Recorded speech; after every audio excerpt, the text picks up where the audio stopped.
చూడండి, క్లేశములు సూక్ష్మములై బీజభావము పొంది ఉండును కదా, వాని వృత్తులు ఎట్లు హేయములు అన తర్వాత సూత్రం ద్వారా చెప్తున్నాడు. ధ్యాన హేయ నదుత్రయ. చూడండి, ఇక్కడ తత్వృత్తయ అంటే బీజభావమును పొంది దగ్ధ కాని క్లేశముల స్థూల వృత్తులు అంటే ఉదార అవస్థలను క్రియాయోగము ద్వారమున సూక్ష్మములు వనర్చి ధ్యానహేయా, ధ్యానమనగా ప్రసంఖ్యానం అంటే వివేకఖ్యాతి, అధ్యాత్మ ప్రసాదం. చూడండి, ఇక్కడ ఈ విధంగా వివేకఖ్యాతి అనేది అధ్యాత్మ ప్రసాదము. దాని వలన దగ్ధ బీజభావములు కలవిగా చేయవలయును. అంటే ఇక్కడ ఈ క్లేశములకు ప్రసుప్తతను విచ్ఛిన్న ఉదారములనేది 4 అవస్థలు పూర్వం చెప్పి ఉంటిమి.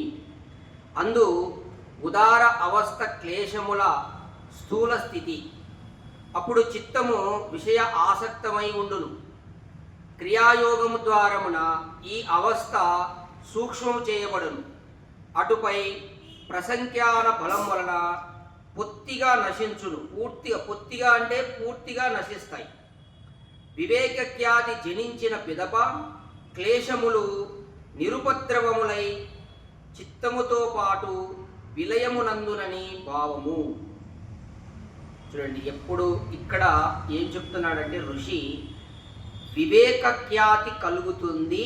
ఈ వివేకఖ్యాతి కలగగానే ఈ హేయములు అంటే ఈ యొక్క క్లేశములకు కారణమైనటువంటి కూడా పూర్తిగా నశిస్తాయి, పూర్తిగా లేకుండా పోతాయి. ఆ వివేకఖ్యాతి అనేది ఎలా కలుగుతుంది?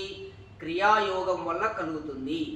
ఈ క్రియాయోగము సాధన చేయడం వలన ఈ క్లేశములు, క్లేశాలకు కారణమైనటివి అన్నీ కూడా పూర్తిగా లేకుండా పూర్తిగా నశిస్తాయి.